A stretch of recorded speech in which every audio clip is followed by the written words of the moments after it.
Kerala police കാണിച്ച ഒരു നാറിയ പരിപാടി നിങ്ങളുടെ അടുത്തേക്കൊന്ന് അറിയിക്കാൻ വേണ്ടി മാത്രമാണ് ഞാനിപ്പോൾ ഈ ലൈവിൽ വന്നിരിക്കുന്നത്.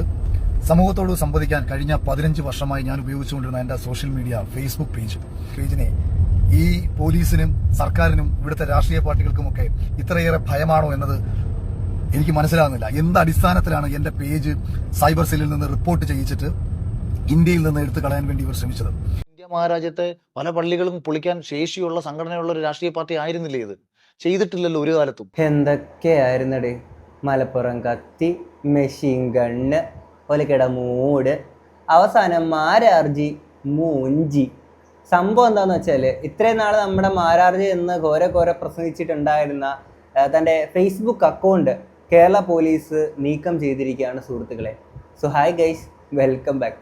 സംഭവം എന്താണെന്ന് വെച്ച് കഴിഞ്ഞാൽ, അഖിൽ മാരാരുടെ അക്കൗണ്ട് പൂട്ടി 6 ലക്ഷം ഫോളോവേഴ്സ് ഉള്ള ഫേസ്ബുക്ക് അക്കൗണ്ടാണ് നീക്കം ചെയ്തത്. ഇതിനുശേഷം കഴിഞ്ഞ ദിവസം വോട്ടിംഗ് ഡേ ആയിട്ട് നമ്മുടെ ജി ഒരു ലൈവ് വന്നിട്ടുണ്ടായിരുന്നു. അതിൽ പറയുന്ന കാര്യങ്ങൾ നമുക്കൊന്ന് കേൾക്കാം സുഹൃത്തുക്കളെ. പ്രിയമുള്ളവരെ നമസ്കാരം. കേരള പോലീസ് കാണിച്ച ഒരു നാറിയ പരിപാടി നിങ്ങളുടെ അടുത്തേക്കൊന്ന് അറിയിക്കാൻ വേണ്ടി മാത്രമാണ് ഞാനിപ്പോൾ ഈ ലൈവിൽ വന്നിരിക്കുന്നത്. സമൂഹത്തോട് സംവദിക്കാൻ കഴിഞ്ഞ 15 വർഷമായി ഞാൻ ഉപയോഗിച്ചുകൊണ്ടിരുന്ന എൻ്റെ സോഷ്യൽ മീഡിയ ഫേസ്ബുക്ക് പേജ്, പല വിഷയങ്ങളുടെ സത്യാവസ്ഥകളും പല വിഷയങ്ങളും ഞാൻ സമൂഹത്തോട് പറഞ്ഞുകൊണ്ടിരുന്ന എൻ്റെ ഫേസ്ബുക്ക് പേജിനെ ഈ പോലീസിനും സർക്കാരിനും ഇവിടുത്തെ രാഷ്ട്രീയ പാർട്ടികൾക്കുമൊക്കെ ഇത്രയേറെ ഭയമാണോ എന്നത് എനിക്ക് മനസ്സിലാകുന്നില്ല. എന്ത് അടിസ്ഥാനത്തിലാണ് എൻ്റെ പേജ് സൈബർ സെല്ലിൽ നിന്ന് റിപ്പോർട്ട് ചെയ്യിച്ചിട്ട് ഇന്ത്യയിൽ നിന്ന് എടുത്തു കളയാൻ വേണ്ടി ഇവർ ശ്രമിച്ചത്? പേടിയുടെ കാര്യം പറയുമ്പോഴേ ഇപ്പം നിങ്ങൾ ചിലരും വിചാരിക്കുന്നുണ്ടായിരിക്കും, ഓരോ സമയം നിലപാടുകൾ ഇങ്ങനെ മാറ്റി മാറ്റി പറയുന്ന നമ്മുടെ ജീനെ പേടിക്കേണ്ട ആവശ്യമുണ്ടോന്ന്. പക്ഷേ നമ്മുടെ ജി തന്നെ പേടിക്കേണ്ട ആവശ്യമുണ്ടോ എന്ന് ചോദിച്ച സ്ഥിതിക്ക് ഉണ്ട് എന്നുള്ളൊരു സാധനം നമുക്കിനി മുന്നോട്ട് സംസാരിക്കാം. അപ്പം ഉണ്ട് എന്നുള്ളത് നമുക്ക് അന്നേരം പറയാം. ഇന്ത്യക്ക് പുറത്ത് എൻ്റെ പേജ് അവൈലബിൾ ആകുമ്പോൾ ഇന്ത്യക്കുള്ളിലുള്ള ജനത, പ്രത്യേകിച്ച് മലയാളികളായിട്ടുള്ള ജനത, ഇത് അറിയരുത് അല്ലെങ്കിൽ ഞാൻ പറയുന്ന സത്യങ്ങൾ അറിയരുത് എന്ന് ഭയപ്പെട്ട് തൃക്കാക്കരയിൽ ഇവിടെ നടന്നുകൊണ്ടിരിക്കുന്ന യഥാർത്ഥ മാറ്റങ്ങളുടെ അവസ്ഥകളിലെ തിരിച്ചറിഞ്ഞ യാഥാർത്ഥ്യം, ഇന്റലിജൻസ് ബ്യൂറോയുടെ റിപ്പോർട്ട് തൃക്കാക്കരയുമായി ബന്ധപ്പെട്ട് എന്താണെന്ന് വ്യക്തിപരമായിട്ട് എനിക്കറിയാം. അപ്പം ഇതെല്ലാം കൂടെ കൂട്ടി വെച്ചിട്ടാണ് ഞാൻ പറയുന്നത്, പോലീസിന് ഭയം വരാനുള്ള കാരണം തൃക്കാക്കരയിൽ എന്താണ് നടന്നുകൊണ്ടിരിക്കുന്നത് എന്നുള്ള റിയാലിറ്റി അറിയാവുന്നതുകൊണ്ടാണ്. അല്ല ജിക്ക് ജിയുടെ FB അക്കൗണ്ടിൽ നിന്ന് മാത്രമല്ലല്ലോ സംഭവങ്ങൾ തുറന്നു പറയാൻ പറ്റണത്. ജിയുടെ ഇൻസ്റ്റഗ്രാം അക്കൗണ്ടിൽ കൂടെ പറ്റും, ജിയുടെ യൂട്യൂബിൽ കൂടെ പറ്റും, ജിക്ക് മീഡിയാസിന്റെ അടുത്ത് വന്നിട്ട് ജിക്ക് സംസാരിക്കാൻ പറ്റും. സോ അങ്ങനെ ജിക്ക് സംസാരിക്കുന്നതിന് ഇവിടെ വിലക്കോ കാര്യങ്ങളൊന്നും ഇല്ല. അപ്പൊ അങ്ങനെ അക്കൗണ്ട് കൂട്ടി എന്ന് പറയുമ്പോൾ എനിക്ക് തോന്നുന്നു ചിലപ്പോൾ സുക്രബണ്ണൻ ഇതുപോലെ ആരെങ്കിലും കുറെ വീഡിയോസ് ഒക്കെ അയച്ചു കൊടുത്തിട്ടുണ്ടായിരിക്കും. ഇതുണ്ടല്ലേ, ഓരോ സമയത്ത് ഓരോ നിലപടി ഇങ്ങനെ മാറ്റി മാറ്റി പറഞ്ഞിരിക്കും. എവിടെയെങ്കിലും ഒന്ന് ഉറച്ചു നിൽക്കടാ ഉവ്വേ, ചിലപ്പോൾ നമ്മുടെ സുക്രബണ്ണൻ തോന്നി കാണുമായിരിക്കും. എന്താണ് സംഭവം നമുക്കറിയില്ല. കേരള പോലീസിനെതിരെ ഹൈക്കോടതിയിൽ പോകും. യാതൊരു അടിസ്ഥാനവുമില്ലാതെ എൻ്റെ ഫേസ്ബുക്കിന്റെ കംപ്ലീറ്റ് പേജും നിങ്ങൾ റിമൂവ് ചെയ്യാൻ വേണ്ടി ചെയ്ത പരിപാടി ജനാധിപത്യ വിരുദ്ധമാണ്. ഈ രാജ്യത്തെ ഒരു പൗരന് അവന്റെ അഭിപ്രായം പറയാൻ സ്വാതന്ത്ര്യമുണ്ട്. ഞാൻ പറയുന്ന അഭിപ്രായങ്ങൾ അല്ലെങ്കിൽ ഞാൻ പറയുന്ന വിയോജിപ്പ് രേഖപ്പെടുത്താൻ നിങ്ങൾക്ക് കഴിയും. എൻ്റെ ഏതെങ്കിലും ഒരു ഫേസ്ബുക്ക് പോസ്റ്റിന് എന്തെങ്കിലും രീതിയിലുള്ള പ്രശ്നങ്ങളുണ്ടെന്നുണ്ടെങ്കിൽ ആ ഒരു പർട്ടിക്കുലർ പോസ്റ്റിനെ ബന്ധപ്പെടുത്തി നിങ്ങൾ നിയമപരമായി പോകുന്നതിന് പകരം ഒരു ഫേസ്ബുക്ക് പേജ് തന്നെ എടുത്ത് കളഞ്ഞതിന്റെ ഉദ്ദേശമെന്ന് പറയുന്നത് എന്നെ പേടിച്ചിട്ടാണ്. നാണമില്ലേടാ നിനക്കൊക്കെ ഇങ്ങനെ ഭയപ്പെടാൻ എന്നത് മാത്രമേ എനിക്ക് പറയാനുള്ളൂ. ഇങ്ങനെ ഭയന്ന് നീയൊക്കെ എത്ര കാലം ജീവിക്കും? കഴിഞ്ഞ കുറേ നാളുകളായിട്ട് കുറെ സൈബർ അടിമകളെ വെച്ച് ആക്രമിക്കാൻ പറ്റുന്നതിന്റെ പരമാവധി ആക്രമിച്ചു. ഈ ആക്രമണത്തിന്റെ കാര്യം അവിടെ നിൽക്കട്ടെ. ജി ഒരു മണ്ടനാണെങ്കിലും മേൽപ്പറഞ്ഞ കാര്യം ഉള്ളതാണ്. കാര്യം ഇതൊരു അഭിപ്രായ സ്വാതന്ത്ര്യമുള്ള നാടാണ്. ഇവിടെ നിന്നുകൊണ്ട് നമ്മുടെ അഭിപ്രായം പറയാനെ കൊണ്ട് യാതൊരു പ്രശ്നവും ഇല്ലാത്തൊരു നാടാണ്. അപ്പൊ അങ്ങനെയുള്ളപ്പോൾ ഒരാളുടെ വായ അടച്ച് പൂട്ടിക്കുക എന്നുള്ള രീതിയിലുള്ള അത്തരത്തിലുള്ള ഒരു പരിപാടി നമുക്കൊരിക്കലും യോജിക്കാൻ പറ്റുന്നൊരു കാര്യമല്ല. അതിപ്പോ ജി ആണെങ്കിലും ആരാണെങ്കിലും എന്താണ് കാര്യം, ഇവിടെ ഇതൊരു ജനാധിപത്യ രാജ്യമാണ് അല്ലെ. പിന്നെ നമ്മൾ നേരത്തെ കുറച്ച് തമാശ രീതിയിൽ പറഞ്ഞെങ്കിൽ പോലും അതല്ലാത്ത പക്ഷം നമ്മുടെ ജി പറഞ്ഞ ഈ ഒരു കാര്യത്തോട് ജി പറഞ്ഞതുള്ള കാര്യം തന്നെയാണ്. പക്ഷേ ഇതിനകത്ത് ജി ഇങ്ങനെ പറയുമ്പോൾ ഇത് വേറെ ആര് പറഞ്ഞാലും പ്രശ്നമില്ല. പക്ഷെ ജി ഇത് പറയുമ്പോൾ നമുക്ക് കോമഡി ആയിട്ട് ഫീൽ ചെയ്യുന്നതിന്റെ കാരണം എന്താണെന്ന് വെച്ച് കഴിഞ്ഞാൽ, ഈ അഭിപ്രായ സ്വാതന്ത്ര്യം എന്ന് പറയുമ്പോൾ രാവിലെ ഒരു അഭിപ്രായം, ഉച്ചയ്ക്ക് ഒരു അഭിപ്രായം, വൈകുന്നേരം വേറെ അഭിപ്രായം, രാത്രി കിടക്കുന്നതിന് മുന്നേ അടുത്തൊരു അഭിപ്രായം, പിറ്റേ ദിവസം രാവിലെ എണീക്കുമ്പോൾ അടുത്ത അഭിപ്രായം. അപ്പൊ ഇതിൽ ഏതാണ് ശരിക്കും നിങ്ങളുടെ അഭിപ്രായം എന്നുള്ളത് കാണുന്ന ആൾക്കാർക്ക് പോലും മനസ്സിലാക്കാൻ പറ്റുന്നില്ല. അങ്ങനെ ഒരു കുഴപ്പമുണ്ട് ജി അക്കാര്യം ജി ഒന്നും മനസ്സിലാക്കണം. ഞാനിതൊന്നും മൈൻഡ് ചെയ്യാതെ ഞാൻ ആത്മാർത്ഥമായി തന്നെ ഞാൻ മുന്നോട്ട് പ്രവർത്തിച്ചു. എന്റെ പ്രവർത്തനത്തിന്റെ ഫലമായി തൃക്കാക്കരയിലെ ജനത എന്റെ ഒപ്പം നിൽക്കാൻ വേണ്ടിയിട്ട് നീങ്ങി തുടങ്ങിയപ്പോൾ അതിനെ ഇല്ലാതാക്കാൻ വേണ്ടി ശ്രമിച്ചുകൊണ്ട് ഞാൻ പറയുന്ന യാഥാർത്ഥ്യങ്ങൾ സമൂഹത്തിലേക്ക് എത്താതിരിക്കാൻ വേണ്ടിയിട്ട് നിങ്ങൾ ഈ ചെയ്ത നാറിയ പരിപാടി ഒരു രീതിയിലും അംഗീകരിക്കാൻ പറ്റുന്നതല്ല. നിങ്ങൾക്കെതിരെ ഈ രാജ്യത്ത് മറ്റൊരു നിയമ സംവിധാനം ഉണ്ടെന്നുണ്ടെങ്കിൽ അതിനകത്ത് ഏതറ്റം വരെയും ഞാൻ പോകുമെന്നുള്ള കാര്യത്തിൽ യാതൊരു സംശയം വേണ്ട. അല്ല, വേറൊരു സംവിധാനമുണ്ട്. അത് ജി അറിഞ്ഞില്ലായിരുന്നോ? ജി അതുകൂടെ ആലോചിക്കണം. ജിക്ക് ഇങ്ങനെ ഒരു പ്രശ്നം വന്നപ്പോൾ ജി ഇപ്പൊ ഇത് പ്രതികരിച്ചു, ഇതിനെ പറ്റിയിട്ട് കാര്യം സംസാരിക്കുന്നു. ഇതേപോലെ തന്നെ രമേശ് പിഷാരടി അദ്ദേഹത്തിന്റെ കാര്യത്തിലാണെങ്കിൽ പാലക്കാട് പ്രചരണത്തിന് പോയപ്പോൾ തടഞ്ഞ് ജനാധിപത്യത്തെ കാറ്റിപ്പറത്തിക്കൊണ്ടുള്ള ഒരു പരിപാടി അല്ലായിരുന്നു കാണിച്ചിട്ടുണ്ടായിരുന്നത്. അങ്ങനത്തെ പരിപാടി കാണിച്ചപ്പം ഇതേ ജി തന്നെ മിണ്ടാതെ അവിടെ ഇരിക്കുകയായിരുന്നു ചെയ്തേക്കുന്നത്. അപ്പൊ എന്തേ ജി ജനാധിപത്യ രാജ്യമാണെന്നും ഇവിടെ എല്ലാവിധ സ്വാതന്ത്ര്യം എല്ലാവർക്കും ഉണ്ടെന്നുള്ള കാര്യം ജി അപ്പം മറന്നുപോയോ ജി? എനിക്ക് എൻ്റെ കാര്യങ്ങൾ പറയാൻ വേണ്ടിയിട്ട് ഒരു പുതിയ ഫേസ്ബുക്ക് പേജ് തുടങ്ങിയാലും ധാരാളമാണ്. പക്ഷേ ഈ കാണിച്ച തെമ്മാടി തരത്തിന് ഏതറ്റം വരെയുള്ള നിയമ നടപടിക്ക് ഞാൻ പോകും. എന്തടിസ്ഥാനത്തിലാണ് എനിക്കെതിരെ എൻ്റെ പേജ് റിമൂവ് ചെയ്യിക്കാൻ കേരള പോലീസ് ഇറങ്ങിത്തിരിച്ചത് എന്നുള്ളത് എനിക്കറിയണം. അപ്പോൾ എന്തായാലും അതൊന്ന് നിങ്ങൾ അറിഞ്ഞിരിക്കാൻ വേണ്ടി മാത്രം പറഞ്ഞതാണ്. ബാക്കി എല്ലാവർക്കും സ്നേഹം. എന്നെ തോൽപ്പിക്കാൻ വേണ്ടി സോഷ്യൽ മീഡിയയിൽ കമന്റ് ഇട്ട് കഴിഞ്ഞാൽ ഞാൻ തോൽക്കില്ല എന്ന് മനസ്സിലാക്കുക. ജീനെ തോൽപ്പിക്കാൻ വേണ്ടി ഇവിടെ ആർക്കും ഒന്നും ചെയ്യേണ്ട ആവശ്യമില്ല ജി. എന്റെ പൊന്ന് ജി, നിങ്ങൾ മുടിഞ്ഞൊരു കോമഡി പീസാണ് ജി. ജീനെ കണ്ടിട്ട് ഈ പറയുന്ന ഈ പൈസ കൊടുത്ത് ജീനെ തോൽപ്പിക്കാൻ ആരാണ് ഇറക്കിയെന്നുള്ളത് അറിയത്തില്ല. ചിലപ്പോൾ അങ്ങനെ ഉണ്ടാവുമായിരിക്കും, നമുക്ക് അതിനെ പറ്റിയിട്ട് കാര്യമായിട്ട് അറിയത്തില്ല. പക്ഷെ ജീനെ തോൽപ്പിക്കുന്നത് ജി തന്നെയാണ് ജി. രാവിലെ ഉച്ചയ്ക്കും വൈകിട്ട് ഓരോന്നിങ്ങനെ മാറ്റി മാറ്റി പറയുമ്പോൾ ഈ വോട്ടർമാർക്ക് തന്നെ തോന്നൂലേ, എടി ഞാൻ എന്തിനു ഇവന് വോട്ട് കൊടുക്കണം, ഇന്നിപ്പോൾ ഇവന് വോട്ട് കൊടുത്താൽ ഇന്ന് ഇത് ചെയ്യാന്ന് പറയുന്നു, നാളെ അടുത്തത് പറയും സ്വന്തമായിട്ടൊരു നിലപാട് പോലും ഇല്ലാത്തവനാണ്, പിന്നെ എന്തിനാണ് ഞാൻ ഇവന് കൊടുക്കണ്ടേ? പിന്നെ വേറെ കാര്യമുണ്ട്, ബേസിക്കലി നമ്മൾ ചാണകത്തിൽ ചവിട്ടാത്ത ആൾക്കാരാണ്. സോ അങ്ങനെയുള്ളപ്പം മോസ്റ്റ് മെജോറിറ്റി ആൾക്കാരും ഈ ചാണകത്തിൽ പോയി ചവിട്ടാൻ നിൽക്കൂല. ഓക്കെ, അതുകൊണ്ട് പിന്നെ പൈസ കൊടുത്ത് ഇറക്കേണ്ട ആവശ്യമുണ്ടോ നമുക്ക് അറിയില്ലടേ. ജനങ്ങളാണ് ആ തീരുമാനമെടുക്കുന്നത്. തൃക്കാക്കരയിലെ ജനങ്ങൾക്കറിയാം ആ തീരുമാനമെടുക്കാൻ. ആ തീരുമാനത്തിന്റെ ഫലം മെയ് 4-ാം തീയതി സംഭവിക്കും. എന്തായാലും ഞാൻ പറയുന്നത് പൊതുസമൂഹം കേൾക്കാതിരിക്കാൻ വേണ്ടിയിട്ട് ഈ രീതിയിൽ നെറുകേട് കാണിച്ച കേരള പോലീസിലെ സൈബർ ഡിപ്പാർട്ട്മെന്റിലെ എല്ലാവന്മാരോടും സ്നേഹവും നന്ദിയും ഒരിക്കൽ കൂടി അറിയിക്കുന്നു. Thank you. ആണ് ജി പറയട്ടടോ, അത് തന്നെയാണ് എനിക്ക് പറയാനുള്ളത്. പക്ഷെ ഇത് ജനാധിപത്യ വിരുദ്ധമായിട്ടുള്ള കാര്യമാണ്. അഭിപ്രായം പറയാനെ കൊണ്ട് നമ്മൾ ശ്രമിക്കുമ്പോൾ അതിനെ നിശബ്ദമാക്കുക എന്ന് പറയുന്നപ്പോൾ ജി എന്നല്ല ഏതൊരു വ്യക്തി ചെയ്തെന്ന് പറഞ്ഞാലും അത് നമുക്ക് യോജിക്കാൻ പറ്റുന്ന കാര്യമല്ല. അത് ഈ പറയുന്ന രമേശ് പിഷാരടി അദ്ദേഹത്തെ തടഞ്ഞപ്പോൾ പോലും നമ്മൾ പറഞ്ഞ കാര്യം തന്നെയാണ്. കാര്യം ഇതൊരു ജനാധിപത്യ രാജ്യമാണ്, എല്ലാവർക്കും ഒരേപോലെ തന്നെ ആയിരിക്കണം. പക്ഷേ ജി മനസ്സിലാക്കണം, എല്ലാവർക്കും ഇത് ഒരേപോലെ തന്നെ ആയിരിക്കണം. മനസ്സിലായല്ലോ? ഇനി അടുത്തൊരു സമയത്ത് ഇതുപോലെ നിങ്ങളുടെ പാർട്ടിക്ക് നിങ്ങളുടെ ചാണകത്തിന് വേണ്ടിയിട്ടൊരു കാര്യം വരുമ്പോഴത്തേക്കിന് പെട്ടെന്ന് ജനാധിപത്യമോ അതെന്ത് തേങ്ങ, ഞാൻ അതിനെപ്പറ്റി കേട്ടില്ല, അങ്ങനൊരു വാക്ക് ഞങ്ങളുടെ നിഘണ്ടുവിലില്ല എന്നും പറഞ്ഞുകൊണ്ട് വന്നേ കരുതി. എനിക്ക് അത്രേ പറയാനുള്ളൂ. പിന്നെ ജി പറയട്ടടോ, നമുക്ക് ഇനി ഒരുപാട് തമാശകൾ ജിയുടെ വായി നമുക്ക് കേൾക്കാൻ പറ്റില്ലേ? നിങ്ങൾ എന്താണ് ഇങ്ങനെ ഭയങ്കര മോശമായിട്ടോ. പിന്നെ ജി നേരത്തെ പറഞ്ഞല്ലോ ജി പറയുന്നത് ഇങ്ങനെ എല്ലാവർക്കും പേടിയാണ് അതെന്നൊക്കെ എന്ന് പറയുമ്പോഴത്തേക്കിന് ഓഫ് കോഴ്സ് ജി നേരത്തെ പറഞ്ഞിരിക്കുന്ന കുറച്ച് സാധനങ്ങൾ നമുക്കൊന്ന് കേൾക്കാം. ഇനി പേടിക്കേണ്ടുന്ന കുറച്ച് സാധനങ്ങൾ. ഇന്ത്യ മഹാരാജ്യത്ത് പല പള്ളികളും പൊളിക്കാൻ ശേഷിയുള്ള സംഘടനയുള്ള ഒരു രാഷ്ട്രീയ പാർട്ടി ആയിരുന്നില്ലേ ഇത്? ചെയ്തിട്ടില്ലല്ലോ ഒരു കാലത്തും. ബാബറി മസ്ജിദ് പിന്നെ ഇന്ത്യയിലല്ലല്ലോ. ഇതൊക്കെ ചെയ്യാൻ പറ്റുന്ന പാർട്ടിയാണ്, അല്ലെങ്കിൽ ചെയ്യാൻ പറ്റുന്ന ആൾക്കാരാണ് RSS ഇതെന്നൊക്കെ പറയുമ്പോഴത്തേക്കിന് എന്താണ് ജി പറഞ്ഞു വരുന്നത്? ഭീഷണിയാണോ? ഇതൊക്കെ നമുക്ക് ചെയ്യാൻ പറ്റാം, പക്ഷെ നമ്മളെ ചെയ്തില്ല, അങ്ങനെ നൈസായിട്ട് വിട്ടുകയാണെന്നുള്ളത്. പേടിക്കണ്ടേ ജി? ഇങ്ങനെ പറയുമ്പോൾ നമ്മൾ പേടിക്കണ്ടേ? ഞാൻ മുമ്പും പറഞ്ഞിട്ടുണ്ട്, നമ്മൾ ഈ നാട്ടിൽ പേടിക്കേണ്ടുന്ന ഒരു കൂട്ടം ആൾക്കാരാണ് RSS എന്ന് പറഞ്ഞത്. കാര്യം എന്ന് വെച്ചാൽ ഇവര് നോർത്തിലോട്ടൊക്കെ പോകുമ്പോഴത്തേക്കും ജനാധിപത്യം എന്ന് പറയുന്ന സാധനം ഞാൻ നേരത്തെ പറഞ്ഞാൽ ഇവരുടെ നിഘണ്ടുവിലില്ല.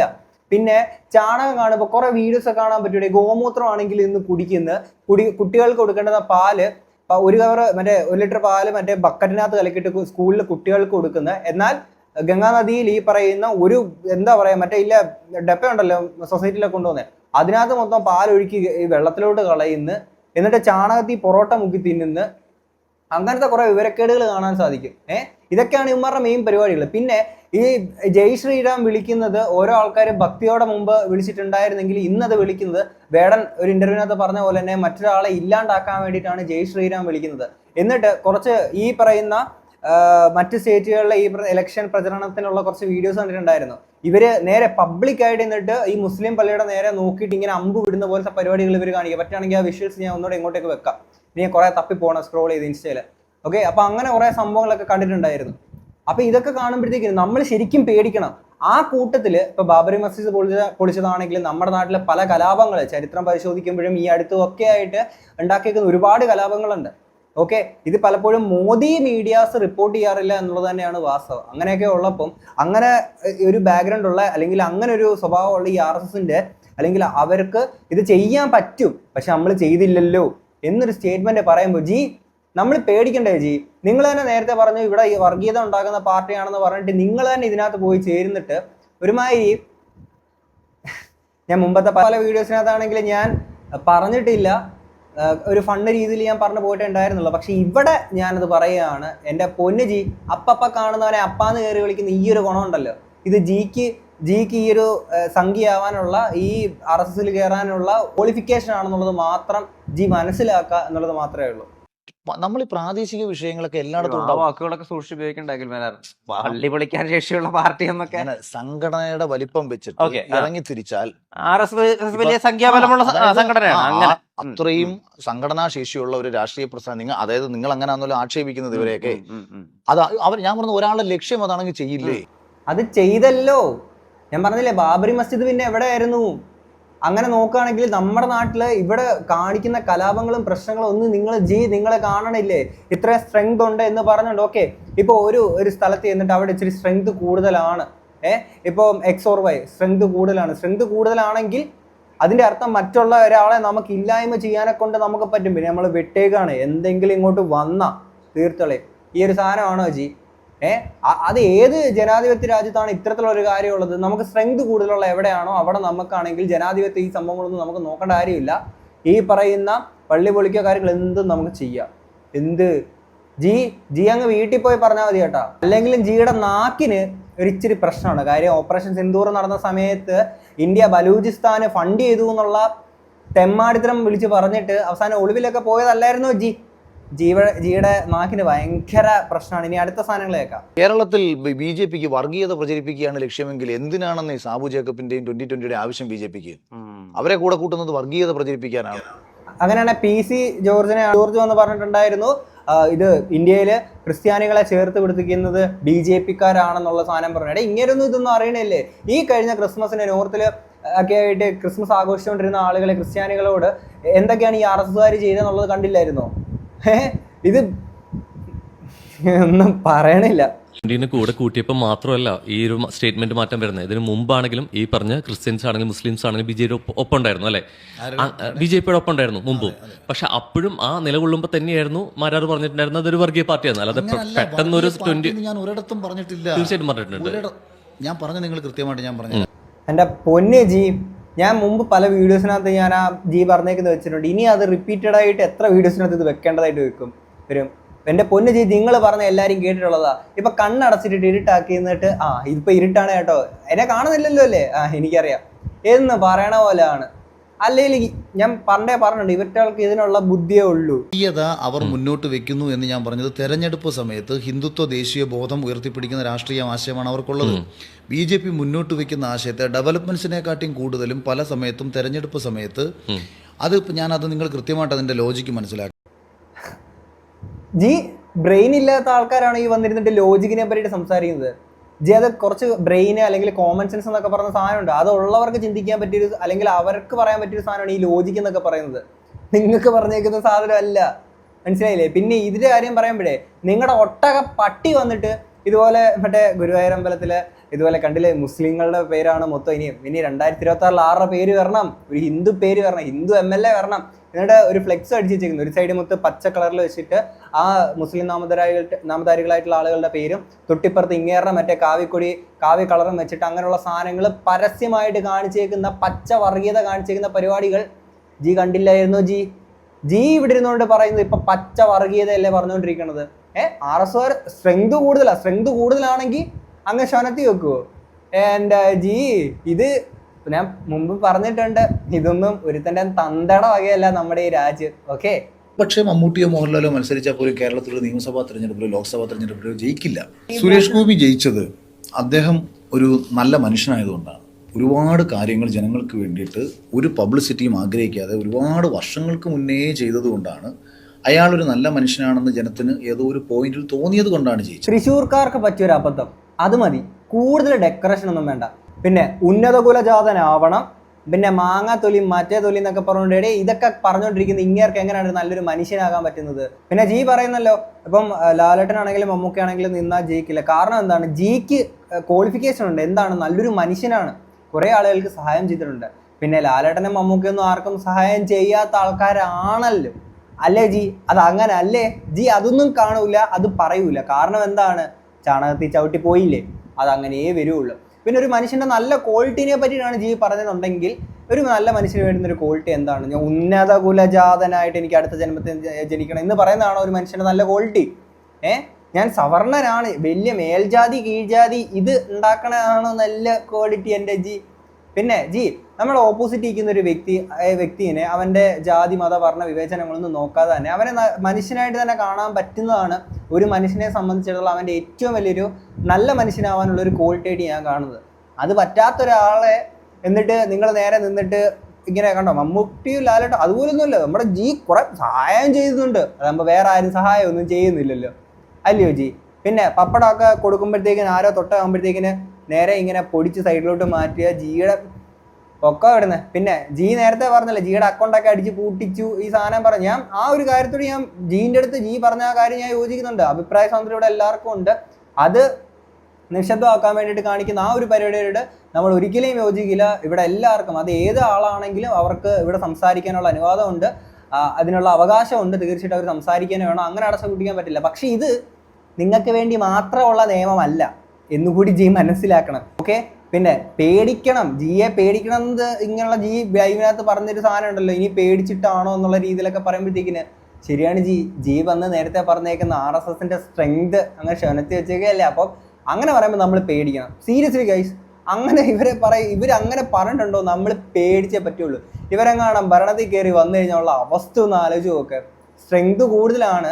അപ്പോൾ ഇവിടുത്തെ മൈനോറിറ്റീസ് ആയിട്ടുള്ള ആൾക്കാരൊക്കെ എന്താ പൂച്ച അടക്കിയിട്ട് മിണ്ടാതെ ഒരു സൈഡിൽ കൂടെ പോകണം. എന്തേലും മിണ്ടി കഴിഞ്ഞാൽ സ്ട്രെങ്ത് കൂടുതലാണ്, ക്ഷണത്തിൽ കളയാം. അതാണോ ജി? എന്താണെങ്കിലും ഇത്രയും കേട്ടിട്ട് നിങ്ങൾക്ക് എന്താ തോന്നുന്നത് എന്നുള്ളത് തീർച്ചയായിട്ടും കമന്റ് ബോക്സിൽ പറയാം. നമുക്ക് അടുത്തൊരു വീഡിയോ കാണാം. അപ്പം ശരി, ബൈ.